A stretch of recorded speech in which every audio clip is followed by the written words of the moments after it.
इसी तरह वीडियो बनाते रहना। तो समझ में आया। फर्स्ट ग्रुप में जो है तुम लोग HCl जब मिलाओगे तो कोई प्रेसिपिटेट आएगा, उस प्रेसिपिटेट को छान लोगे। तो जो प्रेसिपिटेट जब छानोगे तुम लोग फिल्टर करोगे तो वह फर्स्ट ग्रुप का कोई ना कोई कैटायन होगा।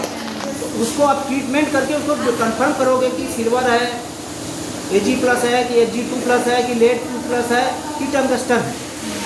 ठीक है, अब वो तुम्हारा डिटेक्शन हो जाएगा।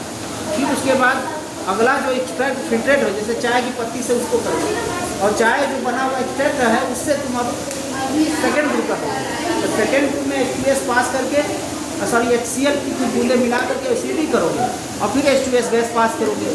तो यदि सेकेंड ग्रुप का कोई होगा तो काला, नारंगी, पीला, कत्थई कलर, इन सब कलरों में कोई ना कोई PPT आएगा। अब जैसे अभी किए हो वो पीला प्रेसिपिटेट आया है, यह बता रहा है जिसमें कैडमियम है, सेकेंड ग्रुप है इसमें। तो जब सेकेंड ग्रुप है इस प्रेसिपिटेट को क्या करोगे, फिल्टर करोगे। अब इसको डिटेक्ट करोगे कि कैडमियम है कि नहीं, तो उसकी कंफर्मेशन टेस्ट करोगे, वो अलग मैटर है। अब उसमें तुम्हें HCl मिलाना है की बात नहीं है। तुम कहोगे कि सर HCl क्यों मिला के H2S पास करवा रहे हैं, तो यदि HCl आप नहीं मिलाते तब भी पीला अवक्षेप आता है। लेकिन इसमें क्या है कि फोर्थ ग्रुप का लिक्विड, जिंक और कोबाल्ट यदि होता तो वो भी काला अवक्षेप इंटरफियर करने लगता, क्योंकि वो भी साथ में आ जाता है। HCl मिलाने से क्या होता है कि कॉमन आयन इफेक्ट प्रभाव होता है। इतना ही सल्फेट सल्फाइड आयन होता है जो सेकेंड ग्रुप को प्रेसिपिटेट करते हैं, लेकिन चौथे ग्रुप में को ज़्यादा सल्फाइड चाहिए उसकी। जैसे कम तो पड़ा है तो इसमें वैसा हुआ, नहीं तो ये कुछ ढेर सारा बन जाता है, पूरा पर्सनली बन जाता है। और फोर्थ ग्रुप वाले के लिए ज़्यादा चाहिए, वो देगा थोड़ा में नहीं देगा, जैसे थोड़ा में बहुत हल्का दिया, अब फोर्थ ग्रुप वाला एकदम नहीं देगा, इसीलिए HCl मिला देते हैं। तो केवल सेकेंड ग्रुप आता है, फोर्थ ग्रुप नहीं आता। तो हम इसका डिटेक्शन सेकेंड ग्रुप करेंगे, हम इसको छान लेंगे तो जो इसका एक्सट्रैक्ट बचेगा अब वो थर्ड ग्रुप के लिए करेंगे। तो जब थर्ड ग्रुप में करते क्या है, इसमें नाइट्रिक एसिड थोड़ी सी बूंदे, पांच नाइट्रिक एसिड की कुछ बूंदे मिला करके इसको बॉयल किया जाता है। तो जब आप बॉयल करिएगा तो उसमें क्यों बॉयल करते हैं कि इसमें जो थर्ड ग्रुप का मेटल आयन जैसे Fe2+ है वो Fe3+ में कन्वर्ट हो जाए, क्योंकि +3 स्टेट में उसका हम टेस्ट करते हैं। और इसके अलावा उसमें H2S है, H2S सल्फर 2- है, यह जो है सल्फाइड आयन उसमें तैर रहा है, उसको ऑक्सीडाइज करके प्रेसिपिटेट आउट करते सल्फर के रूप में, समझ रहे हैं ना। तो इस प्रकार से सल्फर का रिमूवल और ताकि आपको प्रेसिपिटेट सही मिल जाए, आपको थर्ड ग्रुप करने में परेशानी ना हो। फिर इस पर थर्ड ग्रुप का ट्रीटमेंट करेंगे, उसका है अमोनियम क्लोराइड की उपस्थिति में अमोनियम हाइड्रोक्साइड मिलाएंगे।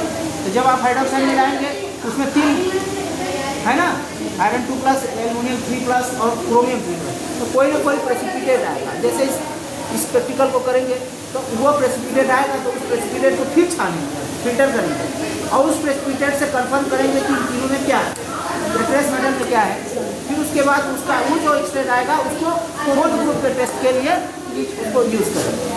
तो इस प्रकार से अभी थर्ड ग्रुप तक हमने आपको दिया है, और उसमें एक ट्रेस एलिमेंट है ना, कैडमियम नहीं, कैडमियम तो आपका ट्रेस एलिमेंट नहीं है, एक बाउल में है, उसमें टंगस्टन है, तो वो हमने बता दिया, इसको टेस्ट करेंगे। लेकिन टंगस्टन के लिए आपको चाहिए 3 का 10 चाहिए, ग्रेन्यूल्स चाहिए, वो रास्ता हम बता देंगे, तो आप उसको करिएगा। लेकिन फिलहाल आपको अच्छी मालूम हो जाए। तो आज के प्रैक्टिकल में आप सक्सेस नहीं हुए, इस बात को लेकर के आप निराश मत होइए।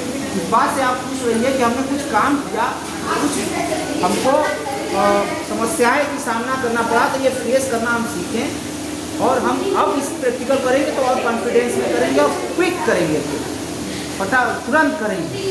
तो ये तो बड़ा वो है कि एक दिन में हम कराते हैं कि सही प्रैक्टिकल करिए। तो रोज प्रैक्टिकल आपका जो है क्लास है, रोज एक ही प्रैक्टिकल को आपको 5 बार 6 बार करवाते हैं, आप उस तब जाकर आप एक्सपर्ट बनेंगे। एक बार में एक्सपर्ट, एक बार तो खाली आप देख रहे हैं, महसूस कर रहे हैं। कम से कम ये कहीं इसी कैडमियम की टेस्ट को बेटा निकालने के बाद भी 5 टाइम आउट करोगे तब कैडमियम के एक्सपर्ट बनोगे कि हाँ कैडमियम कहीं जाएंगे निकाल के शो करेंगे, किसी कॉलेज में पढ़ाने जाएंगे तो वहाँ शो करवाएंगे। अब एक बार किए रहोगे तो कहूँगे जो कसरत में रहो, ठीक है। Chemistry practical is doing hard work, serious chemistry वाले और विषय वालों केमिस्ट्री वालों को मिलेगा 20,000 का नौकरी, आपको मिलेगा 1 लाख की नौकरी। इतना अंतर रहता है। आप देख लीजिएगा सोसाइटी में।